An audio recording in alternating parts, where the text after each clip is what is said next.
Donald Trump যখন গোটা পৃথিবীর সঙ্গে যুদ্ধ যুদ্ধ খেলা খেলছেন, ঠিক তখন তাদের দেশে ক্যালিফোর্নিয়ায় ইউএস নেভির একটি এয়ারবেসে F-35 ফাইটার জেট ভেঙে পড়লো। সেই ভিডিও ভাইরাল হলো এবং সেই ভিডিওর পাশাপাশি একাধিক প্রশ্নচিহ্ন কিন্তু ফের একবার আন্তর্জাতিক স্তরে উঠে গেল F-35 ফাইটার জেটকে কেন্দ্র করে। কি জানা যাচ্ছে আজকে গল্পটি দেখুন। আজকে যে খবর প্রকাশিত হয়েছে সেখানে বলা হচ্ছে ইউএস নেভির ক্যালিফোর্নিয়ায় অত্যন্ত গুরুত্বপূর্ণ একটি এয়ারবেস, যে এয়ারবেসের নাম লিমোরে এয়ারবেস। এখানে আজকে একটি ফাইটার জেট হঠাৎ করেই মাঝ আকাশে হুড়মুড় করে ভেঙে পড়ে। পাইলট সেফলি ইজেক্ট করেছে নিজেকে, অর্থাৎ পাইলটের কোনো ক্ষতি হয়নি। কিন্তু যে ছবি ভিডিও ভাইরাল দেখা যাচ্ছে সেখানে পরিষ্কার বোঝা যাচ্ছে F-35 ফাইটার জেট কোনো না কোনো টেকনিক্যাল সমস্যার মধ্যে পড়েছিল এবং যুদ্ধ ছাড়াই হঠাৎ করে এক্সারসাইজ চলাকালীন এই ধরনের ফাইটার জেটের ভেঙে পড়া একগুচ্ছ প্রশ্নচিহ্ন কিন্তু তুলে দিল। ইলন মাস্ক সকলের আগে এই ফাইটার জেট সম্পর্কে একটি টুইট করেছিলেন। অনেকের হয়তো মনে নেই, একটি পুরনো টুইট। তিনি বলেছিলেন F-35 ফাইটার জেট কেনার থেকে আর্মড ড্রোনস কেনা ভালো এবং গোটা বিশ্বকে তিনি রিকোয়েস্ট করেছিলেন এই মুহূর্তে যেন গোটা বিশ্ব F-35 ফাইটার জেট ছেড়ে আর্মড ড্রোন কেনে এবং সেই ড্রোনই ফাইটার জেটের থেকে শক্তিশালী হতে পারে। তিনি ফের কিছুদিন পরে একটি টুইট করেন, সেখানে তিনি লিখেছিলেন, মিনহোয়াইল সাম ইডিয়েট আর স্টিল বিল্ডিং, বলছিলেন এখনো কিছু ইডিয়েট F-35 ফাইটার জেট বানিয়ে যাচ্ছে এবং সেই ফাইটার জেটের নাম F-35, যা এখনই কেনা বন্ধ করা উচিত। ডোনাল্ড ট্রাম্পের সেই টুইট সে সময় আন্তর্জাতিক স্তর সে অর্থে গুরুত্ব দেয়নি, কারণ F-35 এর ফাইটার জেটের গুরুত্ব আন্তর্জাতিক শক্তির কাছে ক্রমেই বাড়তে শুরু করে দুটো কারণে। আমেরিকা যেভাবে F-35 কে মার্কেটিং করেছে তা কিন্তু বিশ্বের কোনো দেশ তাদের ফাইটার জেটকে এইভাবে মার্কেটিং করতে পারেনি। স্টেলড বডি, র্যাডারে ধরা পড়বে না, বিশ্বের অত্যাধুনিক 1 নম্বর সর্বোৎকৃষ্ট মানের 5th জেনারেশন ফাইটার জেট, সমস্ত দিক থেকে নিরাপদ, এমন একটা মার্কেটিং হাইপ তোলা হয়েছিল যে হাইপে এখন ভারতও কিন্তু ড্রাইভ দিয়েছে, বিভিন্ন রিপোর্টে কিন্তু তা প্রকাশ পেয়েছে। F-35 কে নিয়ে এই যে পুরো ভাওতাবাজিটা ফাঁস হয়ে যায় 1 মাস আগে। আপনাদের হয়তো মনে আছে, আমি ধারাবাহিকভাবে সে স্টোরি আপনাদের সামনে করেছি। সেখানে কেরালায় একটি F-35 ফাইটার জেট ইউকে নেভির আটকে পড়ে। ইউকে পক্ষ থেকে এই ফাইটার জেটকে ফিরিয়ে নেওয়ার জন্য বিভিন্ন উদ্যোগ নেওয়া হয়, কিন্তু অবশেষে 40 জন টেকনিশিয়ান আসার পর প্রায় 1.5 মাস পরে সেই ফাইটার জেট নিজেই ইউকেতে ফিরে যায়। সে সময় ইউকে কিন্তু একটি অডিট রিপোর্ট আন্তর্জাতিক স্তরে প্রকাশ করে। F-35 কেনার জন্য ইউকে যে পরিমাণ টাকা ব্যয় করেছে, আসলে সত্যিই কি সেই ব্যয়টি যথোপযুক্ত হয়েছে? ইউকে সরকার একটি রিপোর্ট পেশ করে, সেই রিপোর্টের নাম ন্যাশনাল অডিট অফিস রিপোর্ট। সেই রিপোর্টে বলা হয় F-35 কিনতে ইউকে অর্থাৎ ব্রিটেন এখনো অবধি 11 বিলিয়ন পাউন্ড কিন্তু খরচ করেছে। কিন্তু এই ফাইটার জেটগুলো আসার পর একাধিক সমস্যা কিন্তু তারাও ফেস করেছে। 3টে সমস্যার কথা সেই রিপোর্টে সামনে এসছে। সেখানে তারা বলেছিল সাইটিং পুয়ার এয়ারক্রাফট অ্যাভেলেবিলিটি, অর্থাৎ আমেরিকা সবার থেকে টাকা নিচ্ছে কিন্তু F-35 কে ডেলিভার করতে পারছে না, কারণ আমেরিকাও কনফিডেন্স নয় যে এর ভিতরে যে হাইড্রোলিক আছে, যে ইঞ্জিন আছে, তা সম্পূর্ণভাবে ডিসপুটহীন। আপনারা জানেন কেরালায় যে ফাইটার জেট আটকে পড়ে সেখানে কিন্তু হাইড্রোলিক ফেলিয়ার হয়েছিল, অনেক পরে আমরা বুঝতে পেরেছিলাম, এবং এমন একটা হাইড্রোলিক ফেলিয়ার হয়েছে সেখানে 2 থেকে 3 জন ইঞ্জিনিয়ার সারাতে পারছে না, 40 জনের প্রয়োজন হয়েছে। সেকেন্ড, এই অডিট ফার্মের রিপোর্টে ছিল ইঞ্জিনিয়ারিং শর্টফলস আছে, অর্থাৎ এই মেকানিজমে এখনো অনেক ত্রুটি আছে, যে ত্রুটিগুলো ছাড়াই আমেরিকা একে বিশ্ববাজারে সব থেকে উৎকৃষ্ট মানের ফাইটার জেট রূপে বিপণন করতে শুরু করে দিয়েছে, বিজ্ঞাপিত করতে শুরু করে দিয়েছে। 3 নম্বর, সেই রিপোর্টে ছিল যে এখনো F-35 উইপেন ইন্টিগ্রেশন প্রসেস ঠিকঠাক করা নেই, অর্থাৎ আপনি চাইলেই এর মধ্যে যে কোনো মিসাইল, যে কোনো অস্ত্রকে খুব সহজে ঢুকিয়ে দিতে পারবে না, কারণ আমেরিকার কাছে এই দিনের শেষে সোর্স কোডটি থাকবে।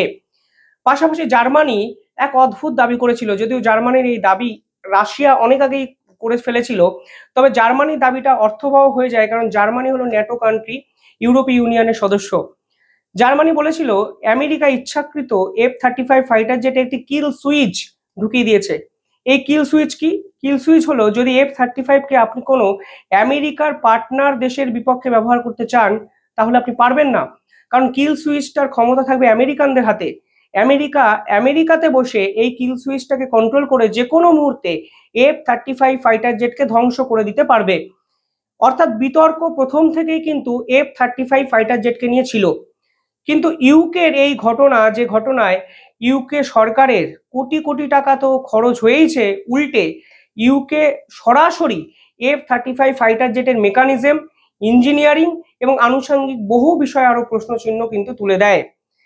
পরবর্তীকালে আজকের এই ঘটনা, সেখানে ক্যালিফোর্নিয়ায় যুদ্ধ হচ্ছে না, আপনারা বোঝার চেষ্টা করুন, কোনো যুদ্ধ হচ্ছিল না, কিন্তু কোনো তথাকথিত বিশাল পরিমাণের একটা এক্সারসাইজ হচ্ছিল সেরকম খবর আসেনি।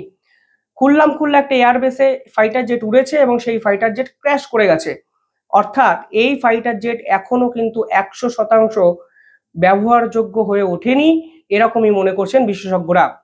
কিছুদিন আগে ইন্ডিয়ান এয়ারফোর্স রেকমেন্ড করেছিলেন কিছু কথা আমাদের ভারতের ডিফেন্স মিনিস্ট্রিকে। যে রিপোর্ট সামনে এসেছিল সেখানে বলা হচ্ছে ভারত ইতিমধ্যেই ঘোষণা করে নিয়েছিল যে 114টি নতুন ফাইটার জেট তারা কিনবে। এই 114টি ফাইটার জেটের মধ্যে কিছু সংখ্যক রাফায়েল তারা কিনেছে অলরেডি, বাকি 60টা 5th generation fighter jet Bharat তাদের আর্মি টিমের মধ্যে ঢোকাবে, এরকমই কিন্তু সম্ভাবনা তৈরি হয়েছে। কারণ আপনারা জানেন ভারতের মিগ সিরিজের যে ফাইটার জেটগুলো আছে তারা ইতিমধ্যেই অবসরে চলে গেছে, ভারত অবসরে পাঠিয়ে দিয়েছে MiG-29কেও। আস্তে আস্তে আস্তে আস্তে ক্লিয়ার হচ্ছে। এই মুহূর্তে ভারতের প্রয়োজন 42 ফাইটার জেট, যদিও ভারতের কাছে আছে 31টি ফাইটার জেট। অর্থাৎ খুব তাড়াতাড়ি ভারত কিন্তু 5th জেনারেশন ফাইটার জেটকে নিয়ে সিদ্ধান্ত নিত।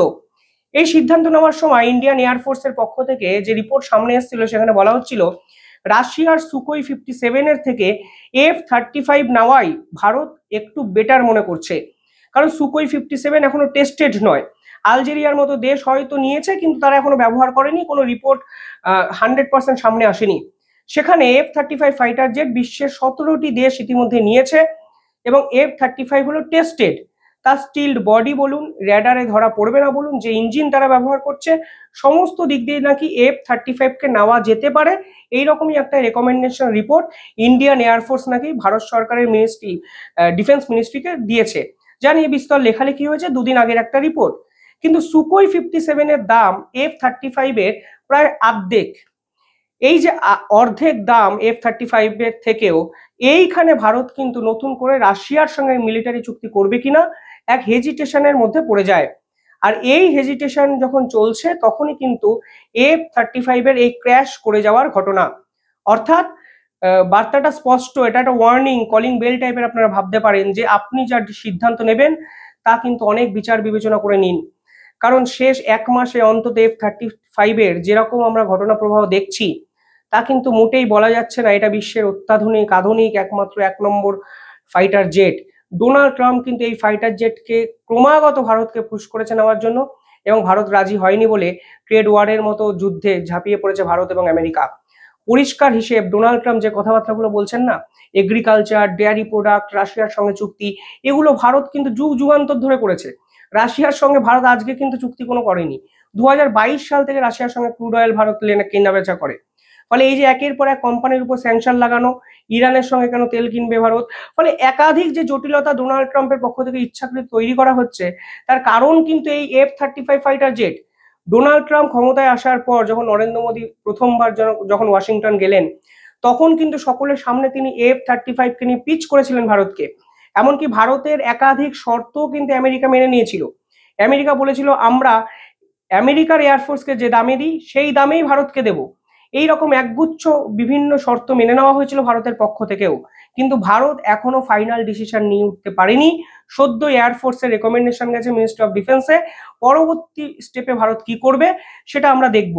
কিন্তু যখন এই পুরো প্রক্রিয়াটি হচ্ছিল ঠিক তখনই আজকে ফের একটি F-35 ফাইটার জেট ভেঙে পড়লো, তা আবার আমেরিকার মধ্যেই ভেঙে পড়লো, আমেরিকারই নেভির একটি এয়ারবেস, লুমের এয়ারবেস। ফলে আবার কিন্তু এক প্রশ্ন চিহ্ন তুলে দিল F-35কে কেন্দ্র করে। আপনারা কিভাবে দেখছেন পুরো বিষয়টি কমেন্টে জানাবেন। আর ছোট্ট একটা রিমাইন্ডার, 17ই আগস্ট ইউটিউবের কিভাবে কেরিয়ার করা সম্ভব আমি একটি সেমিনার করব, যেখানে ইউটিউব ওরিয়েন্টেড অনেক হিডেন টেকনোলজি আমি আপনাদের জানানোর চেষ্টা করব। কিভাবে ইউটিউব চ্যানেল গ্রো করা যায়, যে কোনো সাবজেক্টের ইউটিউব চ্যানেল হতে পারে, কিভাবে মানুষের কাছে আপনি পৌঁছাতে পারেন, কিভাবে আপনার ব্যবসার ভিডিও বানিয়ে ইউটিউবকে মানুষের কাছে আপনার ব্যবসা যেন পৌঁছে যেতে পারে সেই সম্ভাবনা কিভাবে তৈরি হবে, এক গুচ্ছ প্রশ্ন এবং সেই প্রশ্নের উত্তর কিভাবে পাওয়া সম্ভব, আমি একটি সেমিনারে আপনাদের সামনে রাখবো 17ই আগস্ট সন্ধ্যে 6টা থেকে 8টা, 2 ঘন্টা সেমিনার। যারা এখনো জয়েন করেননি, স্ক্রিনে দেওয়া নম্বরে রেজিস্ট্রেশন কমপ্লিট করুন, হোয়াটসঅ্যাপ করুন, আমার টিম আপনাদের সঙ্গে যোগাযোগ করে নেবে। দেখতে থাকুন দ্য ইন্ডিপেন্ডেন্ট বেঙ্গল। ধন্যবাদ।